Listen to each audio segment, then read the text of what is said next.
여러분 안녕하세요. 반갑습니다. 오늘도 예배를 통하여 거듭 새로워지는 귀하고 복된 은혜와 성령의 능력을 경험하기를 간절히 바랍니다. 함께 찬양 드리겠습니다.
오늘 우리가 함께 나눌 말씀은 사도행전 9장 17절부터 31절의 말씀입니다.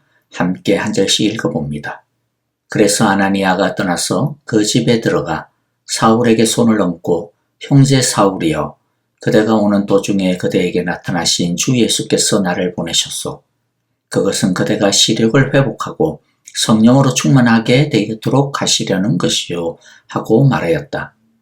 곧 사울의 눈에서 비늘 같은 것이 떨어져 나가고 그는 시력을 회복하였다. 그리고 그는 일어나서 세례를 받고 음식을 먹고 힘을 얻었다. 사울은 며칠 동안 다마스쿠스에 있는 제자들과 함께 지냈다. 그런 다음에 그는 곧 여러 회당에서 예수가 하나님의 아들이심을 선포하였다. 그 말을 듣는 사람들은 다 놀라서 말하였다.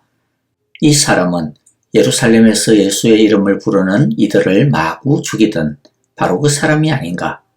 그가 여기에 온 것도 그들을 잡아서 대제사장들에게로 끌고 가려는 것이 아닌가. 그러나 사울은 더욱더 능력을 얻어서 예수가 그리스도이심을 증명하면서 다마스쿠스에 사는 유대 사람들을 당황하게 하였다. 여러 날이 지나서 유대 사람들이 사울을 죽이기로 모의하였는데 그들의 음모가 사울에게 알려졌다.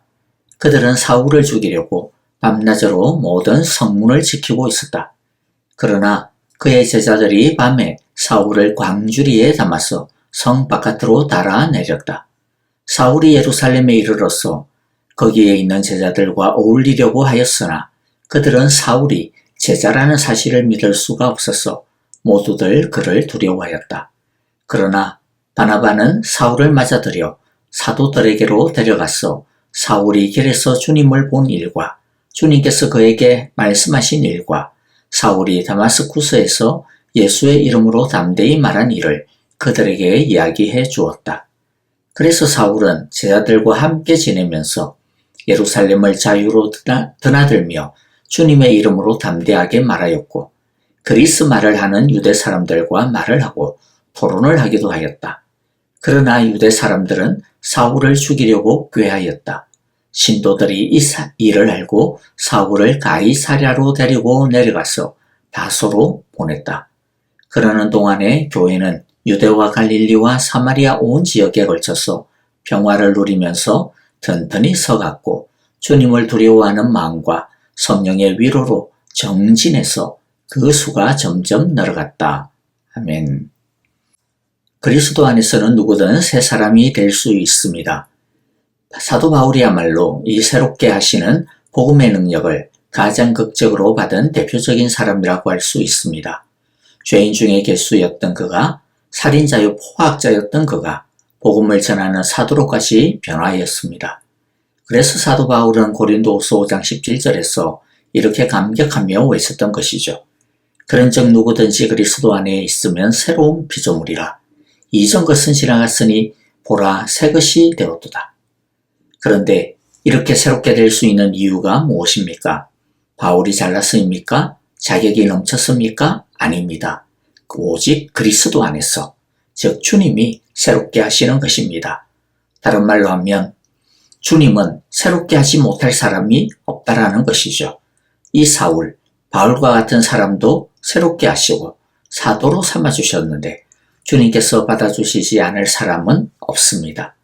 그러므로 우리는 우리 자신에 대해서도 복음의 능력과 주님의 사랑에 대해 의심하지 말아야 할 것입니다. 그리고 마찬가지로 다른 사람에 대해서도 동일합니다. 복음의 능력과 주님의 사랑이 나에 대해서, 바울에 대해서 한계가 없고 다함이 없고 끝이 없는 것처럼 다른 사람에게도, 다른 형제자매에게도 마찬가지로 한계가 없습니다. 그러므로 우리는 우리가 마음대로 주님의 사랑과 구원의 한계선을 그어버리면 안 될 것입니다. 오늘 우리가 첫 번째로 살펴볼 내용은 바로 사울을 새롭게 하시는 주님의 은혜의 순간입니다. 17절을 보면 주님의 보내심을 받은 아나니아가 사울에게 형제 사울이여라고 부르면서 손을 얹어 기도합니다. 그러자 18절에 보니까 사울의 눈에서 비늘 같은 것이 떨어져 나가고 시력을 회복하고 일어나서 세례를 받습니다. 세례를 받았다라고 하는 것은 그가 어둠 가운데 있었던 3일 동안 예수님을 알고 만나고 예수님을 인격적으로 온전히 영접하게 되었음을 의미합니다. 그런데 18절에 보면 더 흥미로운 표현이 있습니다. 사울의 눈에서 비늘 같은 것이 떨어져 나가고, 비늘 같은 것이 떨어져 나가고, 이것은 사울의 눈에서 일어난 실제적인 현상인 동시에 지금 사울에게서 일어나고 있는 영적인 변화를 상징적으로 보여주고 있는 이중적인 표현입니다. 이때까지 유대교의 전통이라는 비늘을 쓰고서 율법을 보고 말씀을 보았는데 이제 그 비늘이 벗겨져서 하나님 나라의 언약 가운데서 말씀을 보게 되었다라는 거죠. 예수는 메시아가 아니라 혹세무민하는 사기꾼이라고 하는 비늘이 사울의 영의 눈을 덮고 있었는데 그 비늘이 벗겨져 예수님은 구약에서 하나님께서 약속하신 바로 그 여인의 후손이며 아브라함의 자손이며 다윗의 후손이며 하나님의 아들이요 참 메시아가 되시고 그리스도라고 하는 하나님 나라의 복음에 눈이 떠여지게 된 것입니다. 하나님의 구원은 오직 유대인에게만 주신 것이라고 하는 비늘을 뒤집어 쓰고 있었는데 그 비늘이 벗겨지고 하나님의 복음에는 차별이 없다라고 하는 것을 예수님은 자신의 몸을 찢어서 하나님과 우리 사이에 막힌 담을 허무셨을 뿐만 아니라 유대인과 이방인 사이에 막힌 담도 다 허무셨다라고 하는 하나님의 의는 차별이 없다라고 하는 사랑의 눈이 밝아지게 된 것입니다.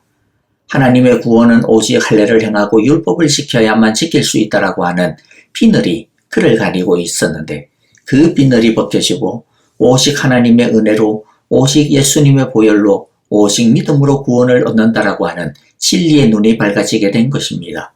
그리하여 그가 회복한 것은 단순한 육체적인 눈의 시력이 아니라 예수님을 알고 영접하는 영의 시력을 얻게 되었고 하나님의 말씀을 온전히 이해하는 통찰력을 얻게 된 것입니다. 오늘 우리가 이 말씀에서 간절히 바라는 것은 사울처럼 우리도 무지와 오만과 불신앙의 비늘이 벗겨지기를 원하는 것입니다. 우리 자신의 감정과 생각과 판단과 경험이라고 하는 이 육신의 비늘로 인하여 가리워진 우리의 눈이 뜨여져서 온전히 하나님을 믿고 신뢰하고 의지하고 맡기며 순종하며 따르는 영의 눈이 밝아지게 되어지기를 소망합니다. 오늘 이 예배를 드리는 이 시간 복음으로 새로워지고 성령으로 밝아지는 은혜가 우리 모두에게 일어나기를 간절히 바라고 기도합니다. 둘째는요, 변화된 사울에 대해 알아봅시다. 사울은 180도로 확 바뀝니다. 그전에는 예수 믿는 사람을 잡는 데 열정적이었는데 이제 그는 예수님을 전하는 데 열정적이게 됩니다. 어떤 방식으로 예수님을 믿게 되었던 분명한 것은요, 우리가 예수님을 믿게 되면 변화가 일어난다는 것이죠. 어떤 사람은 굉장히 눈에 띄는 극적인 변화일 수도 있고 반면에 어떤 사람은 잔잔한 변화일 수도 있습니다. 그러나 확실한 것은 예수님을 믿었는데 예수 믿기 전과 달라지는 것이 하나도 없다. 자기도 뭐가 달라지는지 잘 모르겠다. 라고 하는 것은 너무나도 이상하고 좀 수상하다라는 것이죠. 변화라고 할 때 중요한 것은요. 그런데 어떤 현상을 말하려고 하는 것이 아닙니다. 무엇을 느꼈느냐, 무엇을 보았느냐와 같은 어떤 체험을 했느냐, 그런 변화를 말하는 것도 아닙니다. 그런 것도 있을 수도 있겠지만은 뭐 또 없는 사람도 있을 것입니다. 중요한 것은 사람이 달라진다라는 것에 있습니다. 가치관과 세상을 보는 눈과 인생에 대한 생각이 예수님을 닮습니다. 생각이 달라집니다. 성품과 기질, 인격이 예수님을 닮습니다. 우리가 사울에게서 보는 변화도 사실 근본적인 것은 이런 인생에 대한 변화, 가치관의 변화, 성품의 변화에 대한 것입니다. 사울은 예수 믿은 지 얼마 되지 않았는데도 20절에 보니까 여러 회당에서 예수가 하나님의 아들이심을 선포하고 다니기 시작합니다. 그래서 너무나 충격을 받은 유대인들이 24절에서 사울을 죽이려고까지 하죠. 그만큼 열정적이었고 열심이었다라는 겁니다. 그가 이렇게 변화될 수 있었던 이유가 무엇입니까? 물론 사울은 굉장히 적극적이고 열심히 많은 천성이 있기는 합니다만은 그런데 더욱더 중요한 것은요. 그는 인생의 목표가 달라진 거죠. 변화된 것입니다. 인생의 목표, 가치관이 달라지니까 열심의 방향이 달라진 것입니다. 순도가 달라진 것이죠. 목숨을 걸 수 있는 영원한 인생의 목표를 발견하게 되니까 죽음도 두려워하지 않게 되는 것입니다. 우리가 예수님을 믿고 나면 무엇을 알게 됩니까? 이 세상이 전부가 아니고 끝이 아니구나라고 하는 것을 알게 되죠. 영원한 나라가 있다라고 하는 것, 영원한 생명이 있다는 것, 영원한 심판이 있고 영원한 구원이 있다라는 것, 영원한 인생이 있다라고 하는 것을 우리가 알게 됩니다. 이 세상이 전부고 이 세상이 끝이다라고 그렇게 믿고 사는 사람과 이 세상이 전부가 아니고 진짜는 하나님의 나라가 있다. 이 세상이 끝이 아니고 이 세상 이후에 우리가 우리의 생명이 다한 이후에 영원한 생명과 영원한 인생이 진짜 거기에 있다. 갈라진다라고 하는 것을 아는 사람. 여러분, 이 두 사람의 인생이 어떻게 같겠습니까? 당연히 다를 수밖에 없는 것 아니겠습니까? 우리에게도 이런 가치관의 변화, 인생을 살아가는 의미와 목표에 대한 성경적인 변화가 있어야 할 것입니다. 자, 그러면요. 여기서 또 중요한 포인트가 있는데 사울은 그러면 어떻게 이런 분명한 변화를 가질 수 있게 되었느냐라고 하는 것이죠. 예수님을 믿으면 우리 안에 성령님이 오셔서 우리의 영을 변화시키시고 또 우리의 마음과 생각에 도전을 주십니다. 변화의 씨앗이 심겨졌고 변화의 샘의 근원이 만들어지게 된 것이죠. 그런데 가만히 있다고 해서 그런 변화가 무언가 실제적인 변화를 만들어내고 열매를 맺게 하는 것은 아닙니다. 사울은 예수님을 길에서 극적으로 만났습니다. 그런데 그런 극적인 경험 자체만으로 사울이 확 달라질 수 있었던 것은 아닙니다. 경험은 경험일 뿐이고 체험은 체험일 뿐인 것이죠. 그런 것이 자동적으로 인격과 인생의 변화를 게다가 열매를 맺게 하는 것은 아닙니다. 이 체험이 변화로 나아가기 위해서는 예수님과의 인격적인 만남, 영적인 만남이 있어야 합니다. 사울에게는 적어도 2번, 아니 3번의 중요한 예수님과의 인격적인 깊은 교제와 영적 성숙을 위한 시간들이 있었습니다. 하나는 길에서 예수님을 만난 후 아나니아를 만나기까지 3일간 어둠의 시간이었습니다. 11절에 보면 그는 이 시간 동안 먹지도 않고 자지도 않으면서 기도했다고 합니다. 그는 이 3일 동안 기도 가운데 예수님을 만났습니다. 그리고 2번째 굉장히 중요한 계기가 있는데 그것은 오늘 9장에 기록이 되어져 있지 않습니다. 다만 23절에 여러 날이 지나서라고 아주 간단하게 언급하고 있습니다. 이 여러 날에 대한 내용을 다른 곳에서 찾아볼 수가 있는데 대표적으로 갈라디아서 1장 17절 18절이죠. 읽어보면 또 나보다 먼저 사도가 된 사람들을 만나려고 예루살렘으로 올라가지도 않았습니다. 나는 곧바로 아라비아로 갔다가 다마스쿠스로 되돌아와 갔습니다. 3년 뒤에 나는 게바를 만나려고 예루살렘으로 올라갔습니다. 나는 그와 함께 보름 동안을 지냈습니다. 자, 9장에 보면 사울이 눈을 뜬 뒤에 막바로 복음을 전하고 그러다가 죽을 위기에 도처하고 가까스로 탈출한 다음 바로 예루살렘으로 가서 사도들과 제자들을 만난 것으로 나오는데 그런데 갈라디아서에 따르니까 다마스쿠스에서 예루살렘으로 곧장 간 것이 아니라 다마스쿠스에서 회심을 하고 난 다음 그는 아라비아로 갔다가 다시 다마스쿠스로 돌아왔다라고 이야기하고 있습니다. 이 기간 동안 그는 2가지 일에 전념했을 것입니다. 하나는 예수님과 하나님 나라의 복음에 대하여 그리고 자신을 복음을 전하는 사도로 부르신 그 소명에 대해 깊이 묵상하고 주님의 뜻을 구하였을 것입니다. 그리고 또 하나는 그는 그런 가운데서 또 담대하게 복음을 전하기였습니다. 그러니까 사울이 핍박자에서 담대한 복음 전도자로 달라지게 된 것은 한 번의 극적인 다메섹 도상에서의 체험으로 된 것이 아니라 그것을 기점으로 하여 계속해서 주님을 깊이 만나고 말씀을 묵상하고 성령의 인도하심을 받는 영적 훈련을 통하여 되어진 것이라는 거죠. 그리고 사울이 사도 바울로 준비되어지는 것은 또 한 번의 중요한 기간이 있습니다.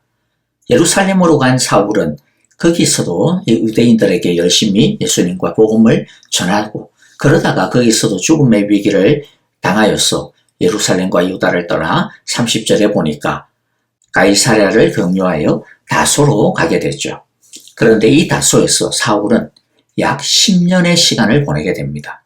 10년이 지난 뒤에야 나중에 바나바의 청거를 받아 안디옥 교회의 공동 담임 목사로 다시 사도행전에 등장하게 되고 그때부터 사도 바울은 제대로 된 본격적인 이방인의 사도로 예수님께서 다마스쿠스에서 알려주신 그 소명을 시작하게 됩니다. 본격적인 이방인의 사도로 사역을 하기까지 사울은 그러니까 총 13년 이상의 시간을 말씀과 기도로 그리고 이름 없는 빈들과 촌락을 다니면서 자신에게 주어진 자그마한 사명에 충성을 하면서 준비하였던 것입니다. 그러니까 사울이 바울로 핍박자가 이방인의 사도로 변화된 것은 언뜻 보기에는 한 방에 확 하고 된 것처럼 보이지만은 그러나 실상은 13년 동안 주님과 함께 제자 훈련을 하면서 말씀 공부, 기도 훈련과 더불어 실제 사역의 훈련을 하면서 받은 변화의 결과라는 것입니다. 여러분, 변화는 번갯불에 콩 구워 먹듯이 되는 게 아닙니다. 사실 번갯불에 콩을 구워 먹을 수는 없죠. 번갯불에 잿더미도 하나도 안 남을 테니까. 그러니까 한 방에 끝나는 것은 불가능하다라는 겁니다. 오히려 우리가 늘 강조하듯이 매일 예배, 매일 성경 통독, 매일 텐텐텐 기도와 같이 또 매일 성김 훈련과 같이 계속하여 주님을 만나고 주님과 인격적인 친밀한 교제를 통해서만 가능한 것입니다. 말씀의 일상화가 은혜의 일상화입니다. 예배의 일상화가 성령 충만의 일상화입니다. 기도의 일상화가 능력의 일상화입니다. 말씀을 마무리합니다. 오늘은 사울의 변화라고 하는 주제를 중심으로 말씀을 나누었습니다. 그리스도 안에서 누구든지 새 사람이 됩니다. 우리가 제대로 복음을 믿으면 복음은 우리를 변화시킬 수밖에 없습니다. 우리 모두 사울처럼 주님과의 깊은 교제를 통해 우리를 덮고 있는 세상의 비늘, 육신의 비늘, 자아의 비늘, 불신앙의 비늘 다 벗겨내고 영의 눈이 밝아져 주님을 더 알아가게 되어지기를 간절히 기도합니다. 예배의 일상화, 기도의 일상화, 말씀의 일상화를 통해 사울처럼 변화의 능력과 열매를 맺어가는 예수님의 신실한 제자들이 다 되어지기를 간절히 기도하고 축복합니다. 아멘. 자, 우리 함께 오늘 말씀 마음 가운데 새기면서 기도하기를 원합니다. 말씀과 더불어서 또 교회를 위하여 우리 자신을 위하여 함께 기도할 때 주님 복음 안에서 그리스도 안에서 사울처럼 변화되게 하여 주소서.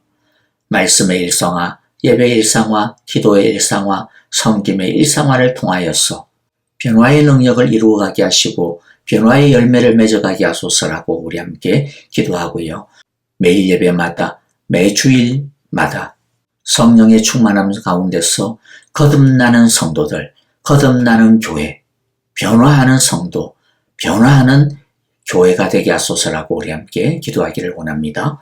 또 우리의 성도님들을 생각하시면서 함께 사랑으로 기도하고요. 특별히 우리 아프신 성도님들 김전수 권사님 그리고 또 지수영 집사님과 전정자 집사님을 위하여 회복을 위하여 기도해 주시고요. 또 우리 조창준 장로님을 위하여서도 회복을 위하여서도 기도해 주시기를 바랍니다.